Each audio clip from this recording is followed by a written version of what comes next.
Hey, DJ, we're back in the studio, and we're bringing everyone another wonderful episode. How you feeling today? I'm feeling good. Oh, yeah. We have a special episode. We're doing staff picks. So that means we're going to choose a movie that we've seen that we like, and this time, it's your pick. So what did you pick? Safe House with the bald thespian named Patrick Stewart. What can go wrong? Yep. Let's start the show. This week in movie news. Well, not yet.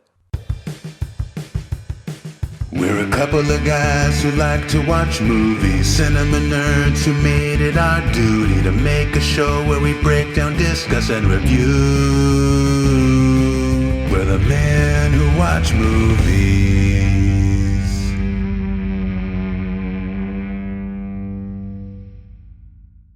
Hello and welcome to another episode of The Men Who Watch Movies. My name is Alec. And my name's DJ the Movie Man Wagner. Oh yeah, party in the house. Yeah. And we're bringing you a wonderful episode today. Like I mentioned, we're doing Safe House with Patrick Stewart. It's a movie I haven't seen. I know you brought it up to me. You've been wanting to talk about it for a very long time. And I must say, it was a wild ride of a movie. It was very interesting, but we'll get to that in a minute. But first, like always, we're gonna tell you what's going on in the world of movies. We're gonna bring you entertainment. Yeah, but you know what we're gonna do. It's This Week in Movie News. There you go. Cue that intro.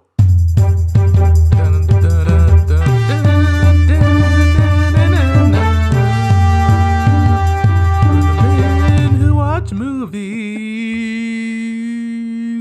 All right, we have a lot to discuss in the world of movie news this week. The Joker 2 has finally got a release date. It's going to be October 4th of 2024. What do you think about that? It's going to be a little different, Oh, yeah. Lady Gaga is going to be in there. What's her character going to be? I have no idea. A lot of people are saying it's Harley Quinn. What do you think? Like, I don't know, a musical? I know we discussed about this a little bit. I have a little bit of mixed feelings about that, but it should be a really, really good movie. But why is it going to be a musical? I have no idea why. I don't know who came up with that. Either they're a certified genius or an authentic wacko, to quote Ray Stantz. But I don't know. It could either go really right or really wrong. So, that's something we'll have to wait and see on, right? Exactly. There's so much stuff, there's so much stuff about in the world of movies that's like, they're making Joker 2, it's with Lady Gaga, it's going to be with Joaquin Phoenix, it's going to be so different. We have to see what Lady Gaga's new perspective is in this movie. Oh yeah, like I said, there's such a wide range of going. It could either go so right or so wrong. Either way, it's going to be something. It's going to be a sight to behold. So we'll see. I'm going to see it in theaters when it comes out. So October 4th. This is this movie news is a bit old, but I want to discuss it because we forgot to talk about it on our last episode. James Franco. I don't know if you heard the news about him lately. Ooh, what's happening with him? So apparently, he was set to play Fidel Castro in a biopic called Alina of Cuba. And of course, James Franco is not Cuban. So this movie is by Miguel Bardem, and it's the story of Castro's exiled daughter. It's a real life story. And I don't know. What do you think about James Franco playing Fidel Castro? Well, he's a good actor, but he's been in the news a lot, so yeah, a little bit of a gray area. But just a little. I would say it's way beyond a gray area. Yeah, it's way beyond a gray area. If he can play Fidel Castro, he can do it. But he has to do it with a certain style, a certain gravitas. The problem with it, I think, it's just nowadays there's no excuse of why they couldn't cast somebody who's Cuban. It's time and time again. This is an issue in Hollywood for some reason, and it's just like, why would you bother? First of all, James Franco, he has a bunch of scandals going on himself, just beyond this whole which casting are decision. weird. Yeah, we'll get into that some other time. Not to get too off topic. Not to get too off topic. But he's known to be rapey. Anyway, yeah, he's very inappropriate. Not to make light of the subject, but and this is just a whole other deal. Like, why would you cast, first of all, James Franco with all the stuff that's going on with him? And on top of that, you're casting him as somebody, a race that he is, that he is not. He is not familiar with that stuff. I mean, like, there's so many he's a good great actor, but there's so many great, why? I mean, like, Cuban, if they want to pick him in the biopic, then pick someone who was actually Cuban. Exactly. And then John Leguizamo actually spoke out about it on social media, saying, boycott. This is effed up. Plus, seriously, difficult story to tell without aggrandizement, which would be wrong. I don't have a problem with Franco, but he ain't Latino, and it's like you can't argue with that. I mean, it's like he isn't. So it's like I don't know why Hollywood keeps making this stupid mistake. There's plenty of great actors that are way better than James Franco. I'd say exactly. They need to really rethink that one. I mean, it is what it is. Art imitates life, and life imitates art. Yeah, that's just yeah. It is what it is. We need to get that on a shirt with your face on it. Yeah. And it says life imitates art, art imitates life. Yep. Moving on.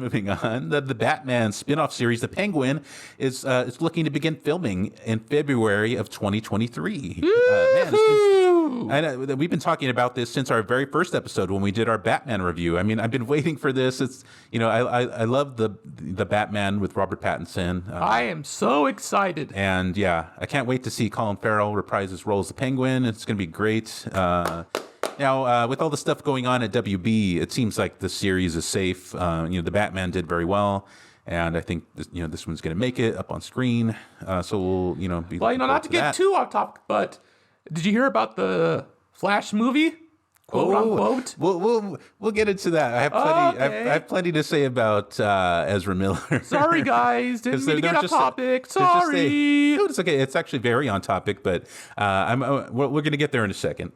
Let's move on. I have a lot to say. Sony is reportedly working on a new Karate Kid film, written by Rob Lieber. He doesn't have too much to his credits, but he did Goosebumps 2 and Peter Rabbit. So we'll see. What do you think about another Karate Kid film?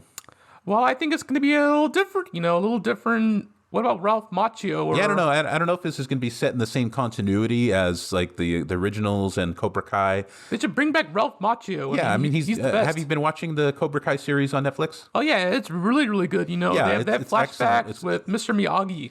Yeah, they do a lot of references to Mr. Miyagi, Pat Morita, R.I.P. R.I.P. dude. But I don't know if this is another reboot like the Jaden Smith one they did a while back. With Jackie Chan as the janitor? Yeah. So I don't know if this is a complete reboot like that one, or if this is following the continuity of the originals and then Cobra Kai. I don't know if it's going to be in conjunction. We'll have to wait and see. And yeah, I mean that's all I have to say. I don't know much about it. So Kung Fu Panda 4 is to release on March 8th, 2024. I don't know they're making another one. I had no idea. It's been so long since the last one. Is Jack Black going to be the panda again? Oh yeah, I don't see why not. Panda man. He's not doing much except running around in his underwear on Instagram or whatever.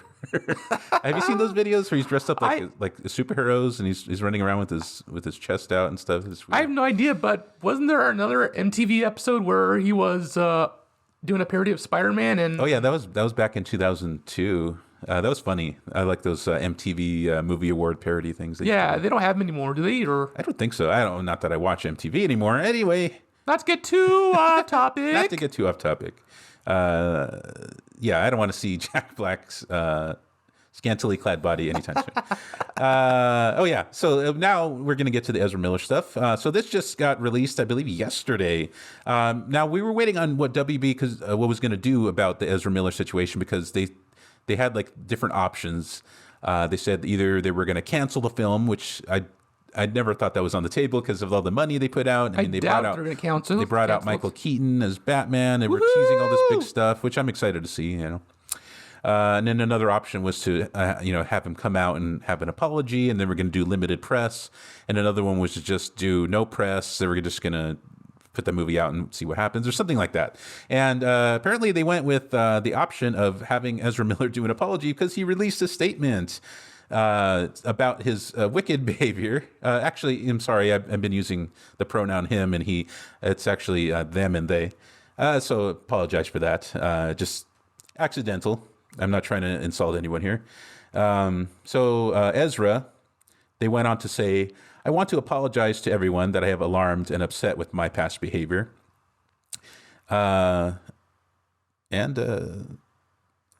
I thought I put more on my notes here, but yeah, so they came out with an apology, and apparently they're going to be working on themselves. They're going to go get help. So hopefully that's true. So it looks like Warner Brothers PR is going on with this, kind of apology kind of thing. And they're going to do the limited press, as they had mentioned before. What do you think about this situation? Oh, I think it's a little different, but if Ezra Miller is going to make an apology, then, he's going to get his career back, then, yeah, it's a good thing, if he apologizes and whatnot, then maybe he's going to, feel better. But I hope he feels better, because, when I heard about when he had mental health issues, it was a lot different, but still, it doesn't forgive whatever he's done. So he needs to make those apologies. Yeah, I hope this is for real. I hope they get their stuff together. It's been a lot of crazy things going on with them. There was a felony burglary in Vermont, which was recently. There was there was video of Ezra choking a woman in Iceland, and assault and disorderly conduct in Hawaii. There's been a lot of stuff that Ezra has been up to, and it seems like there's something new every day. But hopefully this is it for them. And then hopefully Ezra can get the help that they need and get back on track. I doubt that WB, even after all this, after getting help and all that, I doubt that they're going to go forward with them as the Flash. But we'll see. We'll see what happens. I hope this is it. I hope finally, they can get the help that they need. That's all I pretty much have to say about that. Yep. Let's move on from this Ezra Miller stuff. I'm tired of talking about it. New Line Cinema. Moving on now. New Line Cinema is reportedly interested in making a Dr. Evil movie. What do you think about that? I think that'd be kind of fun. Is it gonna be with Mike Myers? Yeah. I think that'll be great. I've been looking forward to another entry in the Austin Powers saga, and they're doing a lot of villain films nowadays. And I think a Dr. Evil movie will be hilarious. Oh, it's gonna be very, very good. What is that? Oh, it's like my fingers are. Like... Are you? Oh, you're a part of the Illuminati? Oh, this is breaking news. DJ is part of the Illuminati. Not to get too off topic. Well, not to get too off topic, but anyway, moving on. There's a lot of movie news. A lot of movie news thrown out right here. Kenya Barris, the creator of Blackish, is set to direct a Wizard of Oz remake. That's gonna be interesting.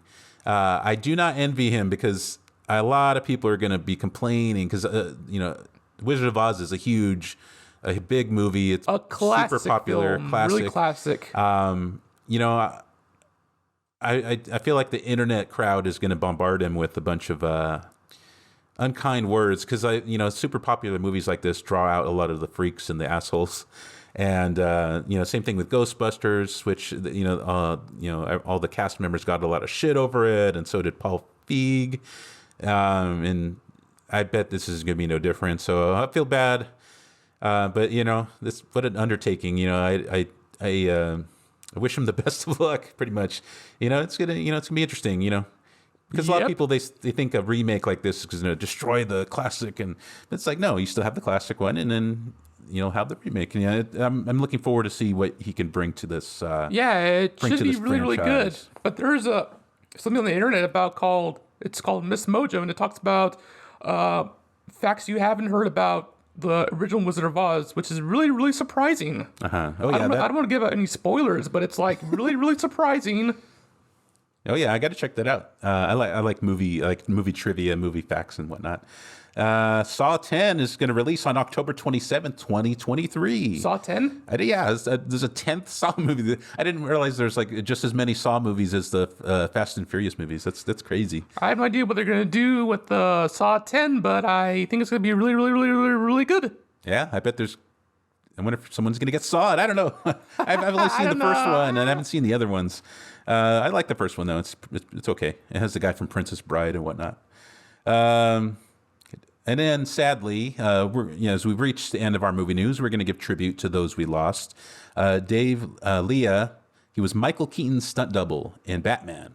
He has passed away at the age of 67. So, we'll miss him, and we thank him for all the stuff, all the stunts and the excitement that he's added to cinema over the years. Thank you, sir. Also, Raymond Briggs, the creator of The Snowman. Have you seen The Snowman? I believe it was a book, and they turned it into an animated cartoon. Oh yeah, I think I've seen it. The Snowman, I love it, and I have the album of the music, beautiful, on vinyl. I collect vinyl CD or vinyl records. He has passed away at the age of 88. And of course, in the news, we've seen about the tragic incident with Anne Heche. Very tragic. Where she got in the car accident, crashed into a house. And, she was on life support. And fortunately, she has also passed away at the age of 53. She's been in some great stuff.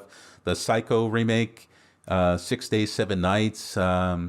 She would be missed as well. She will be missed. But she was in some very, very good movies called Clear and Present Danger. Oh, yeah, there you go. That's another one. And I think that she was in It's Always Sunny in Philadelphia.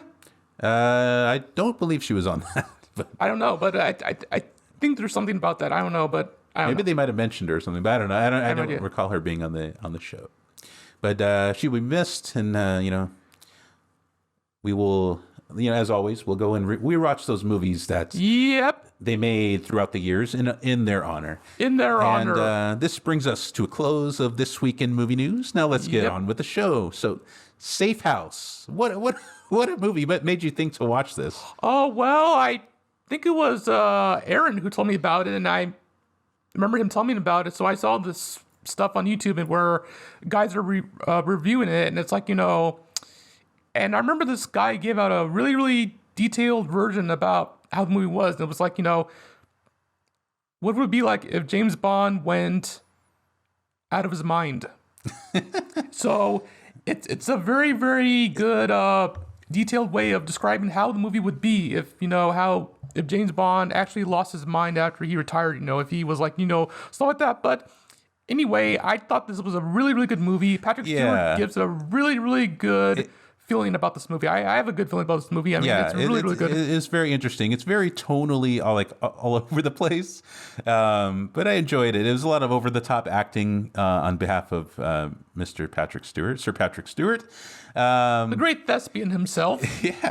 Yeah. And this time I could Mr. Shakespeare himself. I would actually agree, because a lot of times you say somebody's a great thespian, and it's a little tongue-in-cheek, but this time I really believe that he is a great thespian. Yeah.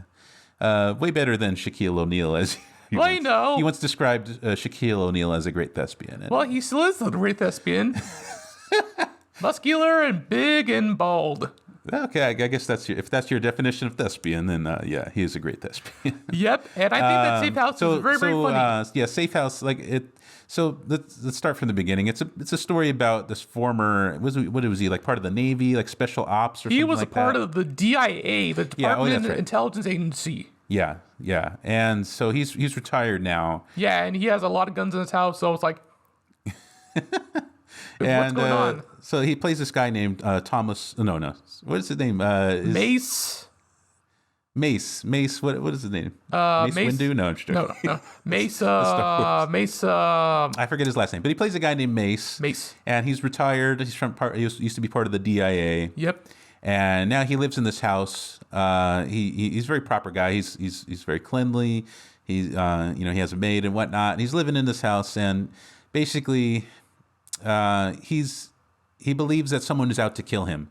So he's kind of put up all these defense systems, and he's very he monitors the news a lot because there's some kind of outside threat that he believes that's going to go after him, right? Yep. I mean, it is what it is, but the casting is terrific. Casting for Patrick Stewart was awesome. Kimberly Williams is excellent, and Hector Elizondo as his psychiatrist. It's really, really, really, really good. And the fact that, Patrick Stewart is dressing up as a construction worker or one of the village people, as it was referenced in the movie. And now why is he doing that? Let's break that down. Well, he wants to. I think he wants to, be undercover, pretend that he's like, one of the other people. Yeah. So he believes that there's people this are going to attack him. Individual that's running for president. His name is Thomas Michael Moore, and he. Which reference that it's almost like Michael Moore himself, but I don't know why they reference it. But I don't know why. But I don't know if that's what they're getting at, but maybe it was a cameo. I didn't see him. I didn't see Michael Moore in there.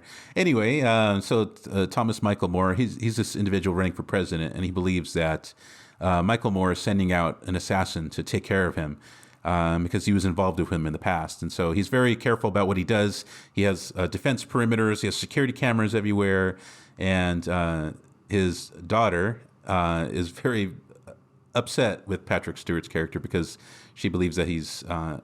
All this is a figment of his imagination. Pretty much. She's taking him to the doctor because he has onset Alzheimer's, and she believes that all this stuff about assassination and whatnot is a product of his brain succumbing to the Alzheimer's, and so she's trying to snap him out of his delusions. And so she's taking him to the doctor, getting his brain checked up, putting him on different medications. And he dresses up, like you said, as he described, a member of the Village People. And he's dressing up, and it's like, he tells his psychiatrist, I'm feeling good, I don't like leaving my house dressed as the Village People. I don't do this for fun. Yeah, that's a good impression. He said it just like that, yeah.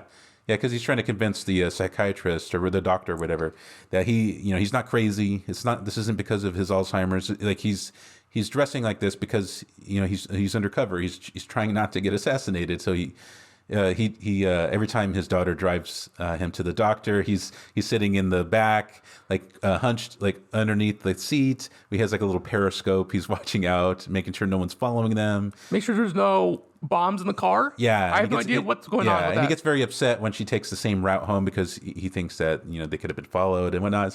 So the interesting part of this movie, for the most of it, you're not even sure if he's telling the truth or if this is really a product of his Alzheimer's. Maybe he's going crazy. Well, yeah, I mean, it's the movie where it tells you about you on your toes. It's a mystery, and it has a little bit of Twilight Zone vibes to it. And it's interesting in the beginning of the movie. Remember, he has that creepy dummy in the bed. Yeah, he comes up with every contingency. So it's a dummy of him. Yeah. So he sleeps on the floor in his room somewhere in a corner, and then he has a dummy of himself in the bed just in case if someone breaks in and tries killing him. The dummy is like a decoy, but it looks like a weird sex doll thing. It's odd, and he hangs it up in the closet when he's done with it, like it's a pair of clothing.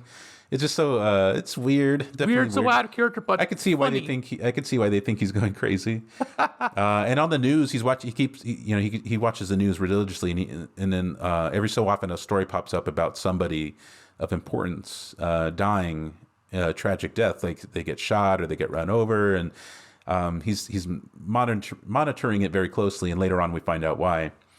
And then of course there's that scene. He's sitting at having breakfast, and he has his maid there, and all of a sudden somebody breaks in the house, and it seems like someone is after him, but it turns out it's just his buddy. What's his name? Stewart. Yeah, I think it's like he's like this goofball. I think he's like the pool boy, right? Yeah, and he does it, and he does this. Now I don't know what it is, but he does an impersonation of Don Knotts or Jimmy Stewart. Yeah, but he always does his impersonation. He says, "All right, Andy, I thought we said no more drills." Yeah, that's later on in the movie, but I think the first one he does is Humphrey Bogart, right? Seems things are taking a turn for the worse. See, the coppers are here. What? It's Bogey. No, it's not. Yeah, it was like. And then so he comes in, and he attacks. It seems like it's an outside attacker. He starts. At first he thinks he's going to get the drop on Patrick Stewart, but he's ready for him. He tries to grab his gun, and they get in a scuffle.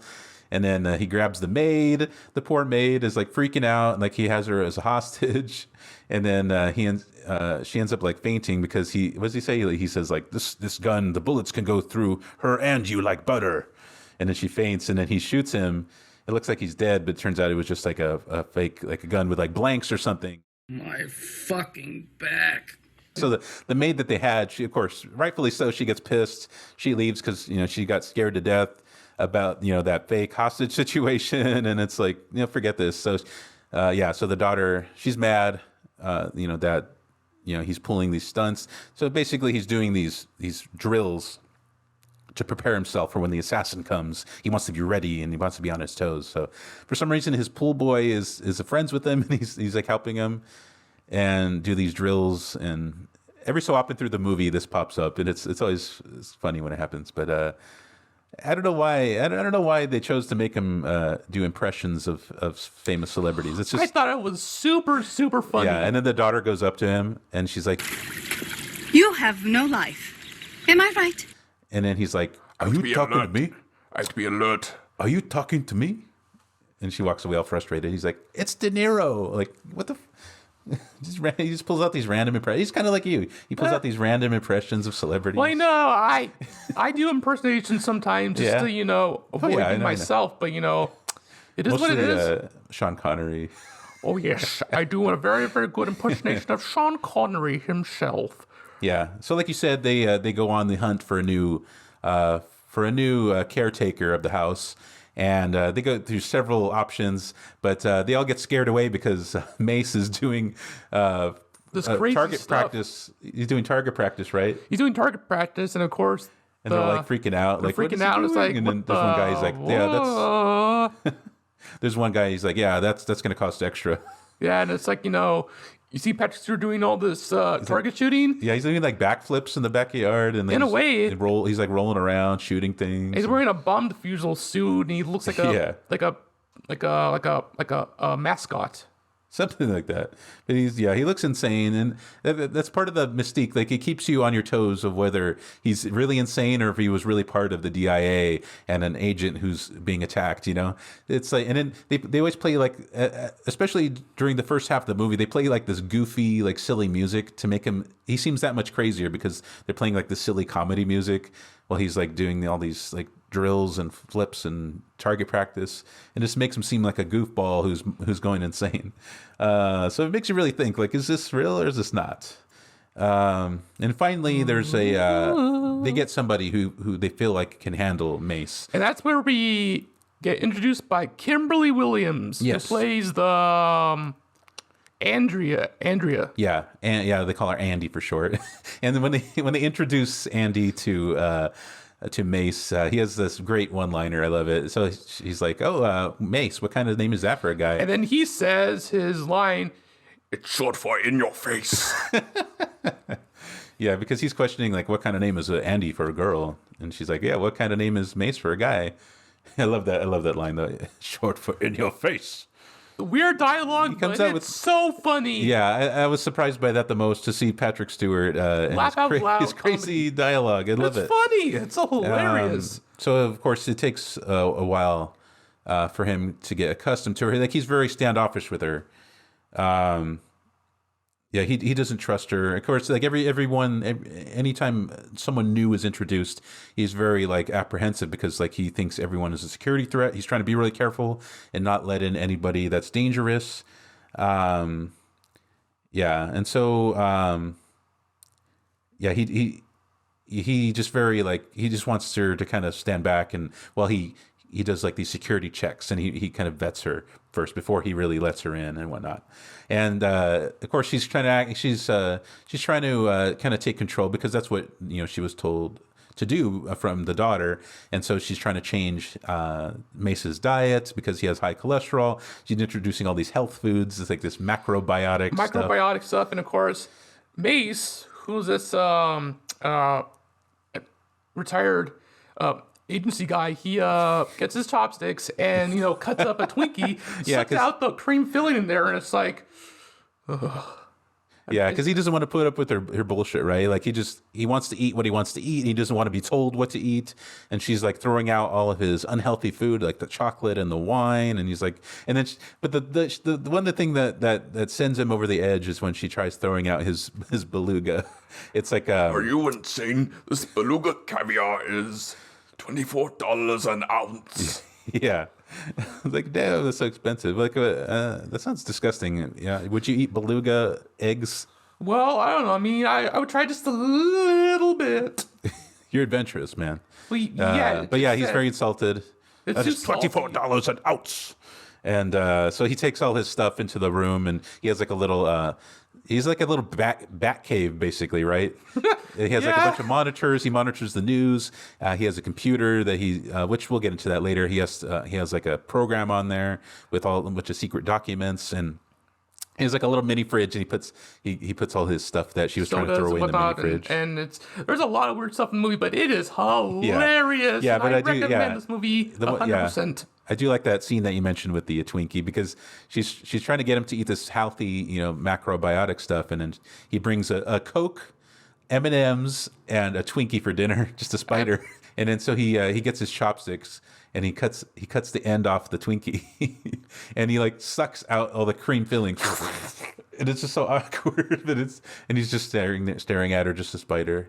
Yeah, it's crazy fun. It's just funny to see Patrick Stewart like that. Oh, it's just funny. And so he continues to monitor Andy. He does a background check. He actually does a room search, which pisses her off because he has that scanner thing, and he scans her clothes for some reason. I have no idea. Yeah, he has like a wand. It's like a metal detector, and he's like scanning her underwear, and he's scanning. He's like looking through her potpourri or whatever. There's like a thing of rocks or something. He's like a secret agent man. He's like sifting through the. She has like what is that? Incense. Yeah. Like he's putting his finger in the burnt incense ash. Like I don't know what he's looking for, but so far everything checks out. Like he said, he did a background check, and he did a sweep of her room, and he's not seeing any red flags so far. But she finds somehow he's like this very like meticulous. And I don't know if this is because of his Alzheimer's, but he's a very meticulous guy, and somehow he leaves his scanning wand inside of a room, and that's how she finds out he was spying on her room. She gets mad, and she wants to put up boundaries and whatnot. He's like, "This is my house," and whatnot.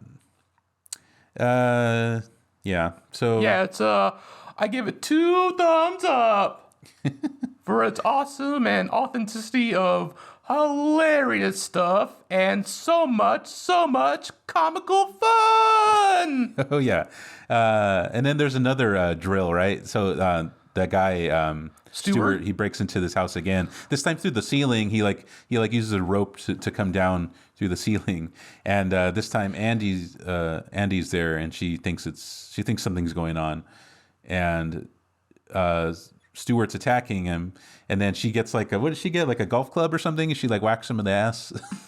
I don't know what it is, but or something like that, right? I think it's one of those pliers cuts off the electricity. Well, but that was later. That was like the fourth drill. Well, she hits Stewart with a golf club, and then he's like laying there, my butt, or something like that. And then she's like, "You really need to stop doing this. People can get hurt." And then eventually he starts warming up to Andy, right? Like he starts to let his guard down. He sees that she may be all right, and then. But of course. Dun dun dun. Well, we'll get into that. We'll get into that in a bit, not to get too ahead of ourselves. Let's get too off topic. And then there's like that weird scene because remember he ends up tasting the food that she makes, and he ends up actually kind of liking it. And then she's like, you know what? And then because for a while she was kind of like keeping it very like limited about what he could eat.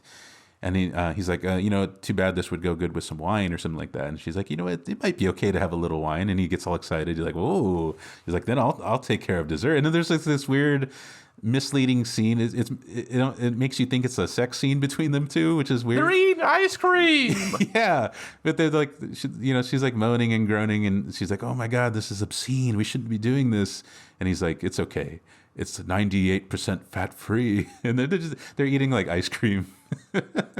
It pans over to them slowly. Scene, but yeah, it's just funny. I don't know. It's just a wild movie. Is this a TV movie or is it like a movie? It was a TV.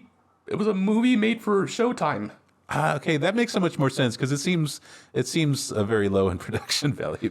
You go fuck yourself. And then we get into the third drill. That pisses off Mace's daughter. They're driving home from the doctor again, I believe, right? And he's underneath the seat as usual. This time he's dressed up like a member of the Village People, or like a construction worker. Wasn't like a rabbi or something? A rabbi. I think it was a rabbi. Yeah, he's dressed as a rabbi. Hasidic and he's rabbi. hiding in the seat, and he sees what looks like a like a bomb, like a pressure sensitive bomb. And he's like, I see a bomb under your seat. We need to get home now. And then she's like, oh, Dad, this is stupid. And then she's about to get out of the car. And he's like, no, it's a pressure sensitive, like it's a dead man's switch or something. If you get up and off your seat, it'll make the car explode and it'll blow us, to kingdom come or whatever. And then he's like, if you don't believe me, look under your seat with the periscope. And she looks underneath the seat and she sees what looks like a bomb with wires and everything. And so she's freaking out. And then and so he gets like the club like you used to lock your steering wheel with, and he uses it to wedge between the roof of the car and the seat. And so it keeps the pressure on the seat, and she gets out and he's going to disarm it. And she's like, shouldn't we call like the bomb squad or something? He's like, no, I got this. And then he disarms it, but he's like, oh, that didn't work or something like that. He said he failed. And then she's like, what? It is a lot of slapstick comedy and whatnot. It's like funny. It's weird. It has a lot of stuff. Yeah. She's like, but it's good. It's just funny. She's telling me like, is this another one of your drills? I thought you said this was real. And he's like, no, I never said it was real. I just said I never put that bomb there. And then so she's furious at this point. She's like debating whether she should put him in a home or whatnot. And she's reaching a breaking point basically. Because she's reaching a breaking point. She's getting fed up. She is fed up, and the guy she's with, I guess he's furious with him also. Yeah, they're wanting to institutionalize him. And then slowly Andy's trying to break the walls down with Mace, and she offers to take him on a walk, and he's like, no, I'll be sitting duck, I don't want to. And then eventually she gets him to go out. The first time they go on a walk, he's like wearing like a bomb squad suit. Yeah, he looks ridiculous. Like he's like all armored up, and it's just insane.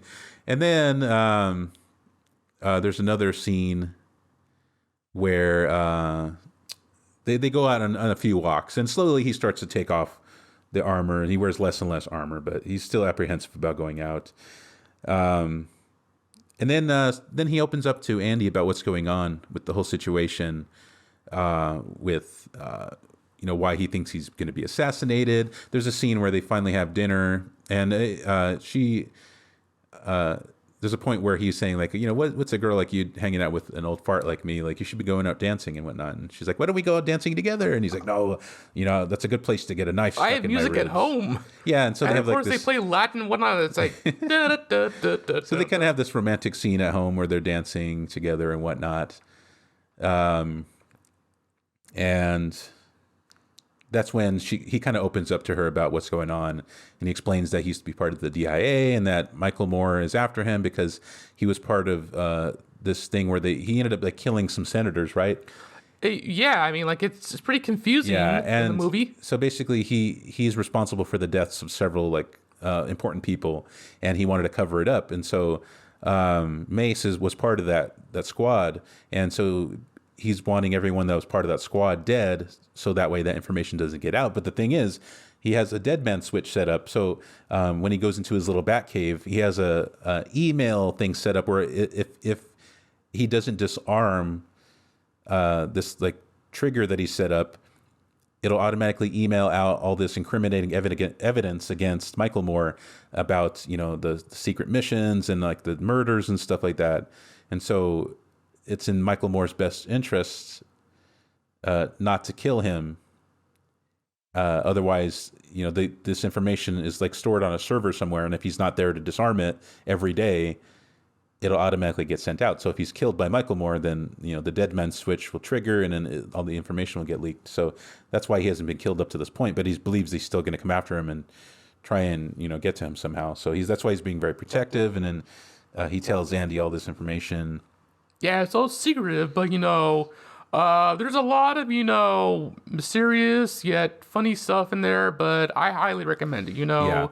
And there's one point where the doctor suggested that he not do any more of those drills because it was taxing on his health. He's getting more and more worried because his cognitive abilities are becoming less and less, right?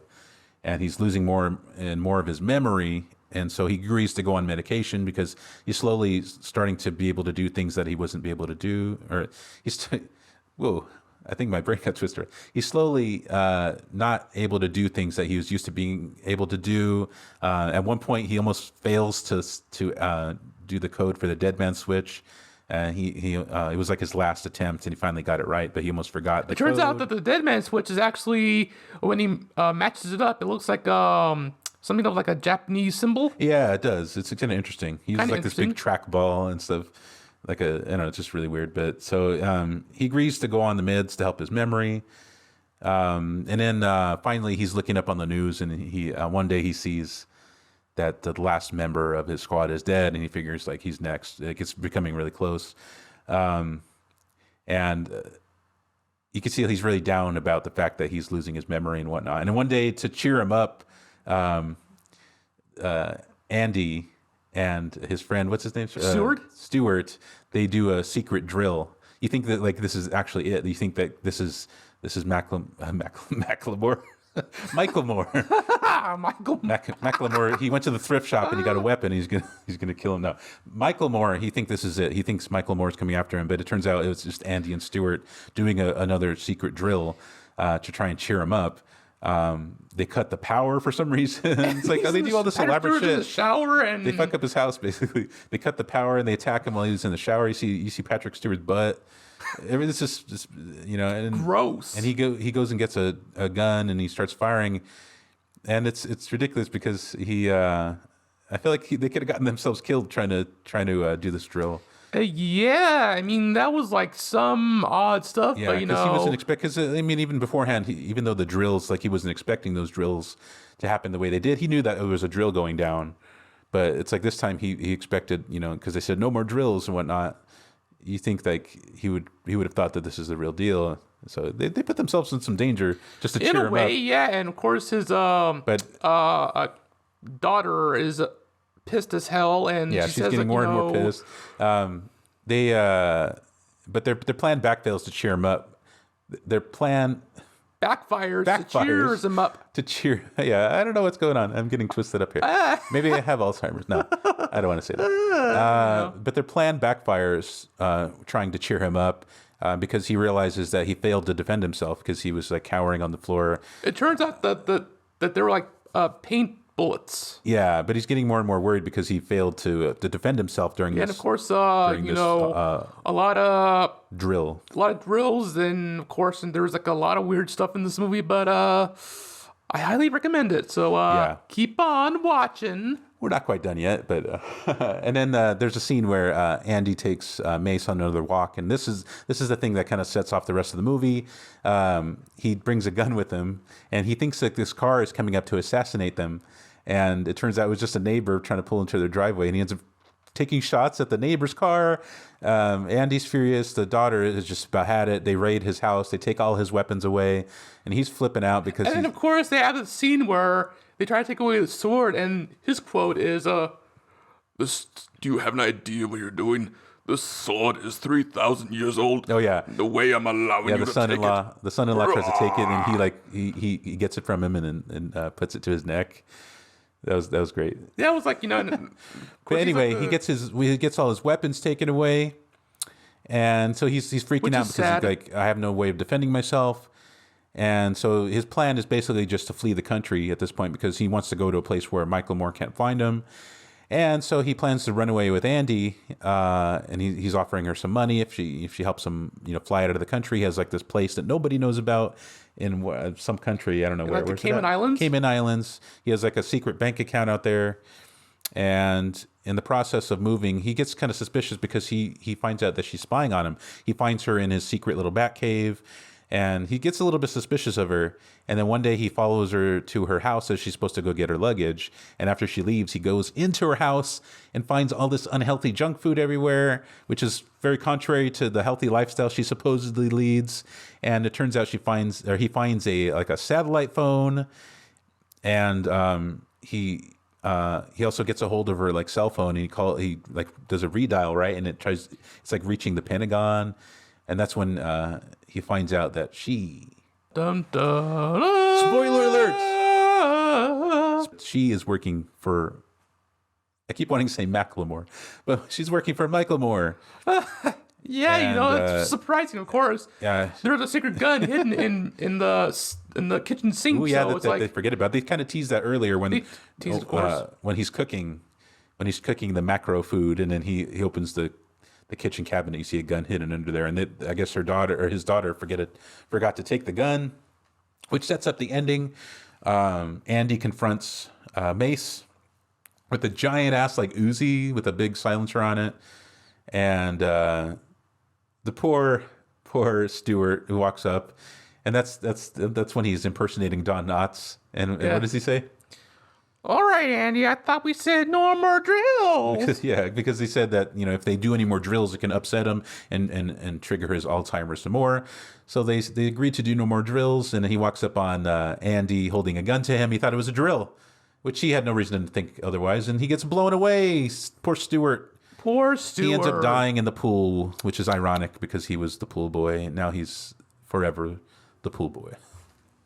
Anyway, not to get too off topic. Not to get too melancholy. Anyway, this movie is just emotionally all over the place. It's goofy and dramatic. Dramatic, awesome. Yeah, it's goofmatic. Yeah, it's goofmatic. You got Patrick Stewart, Kimberly Williams, Hector Elizondo. You got the cast of the cast. You got the best of the best in there. It's this is a comedy that you'll always like forever and ever. It's definitely. And then Patrick Stewart, he gets some shots off at her.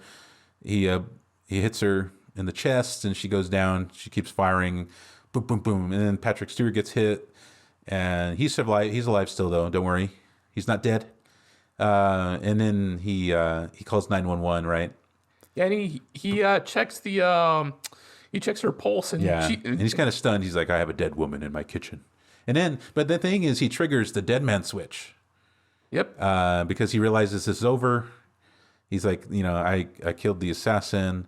Now it's time to get Michael Moore where it hurts. And so he releases all the information. And at the end, you can hear the news reports of it derailing his campaign because all the dirt came out and he got Michael Moore. And the end. That's pretty much it. The end.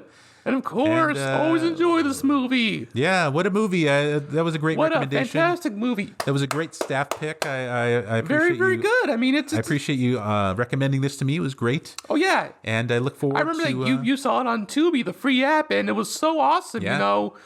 I mean, what a comical movie, what a funny movie, what a very what a different movie. Wow, like I didn't. It's just funny. Wow, I love all the one-liners from Patrick Stewart. It's great.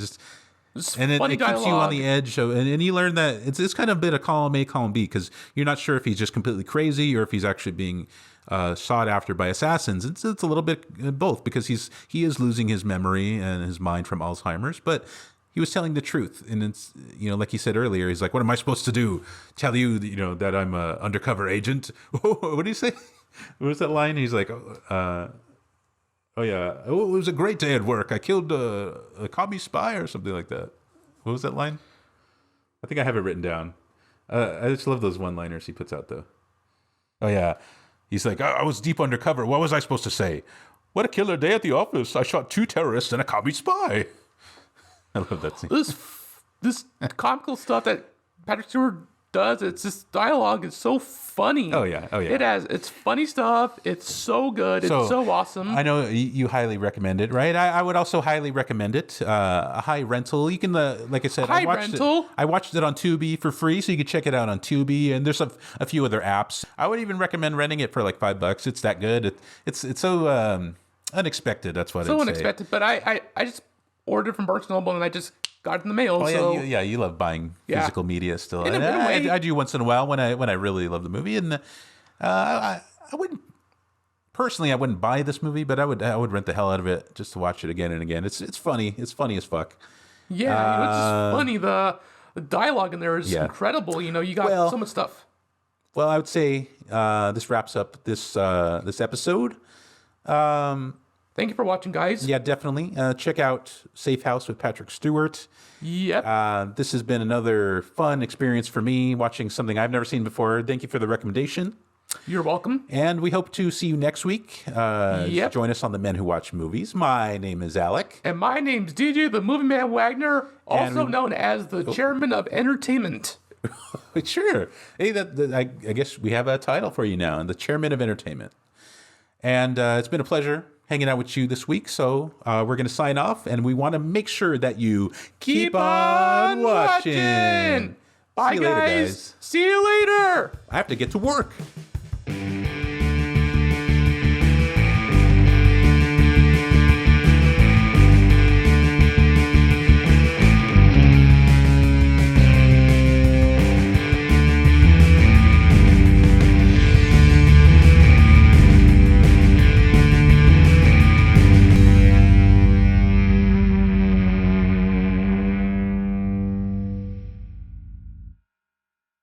In your face.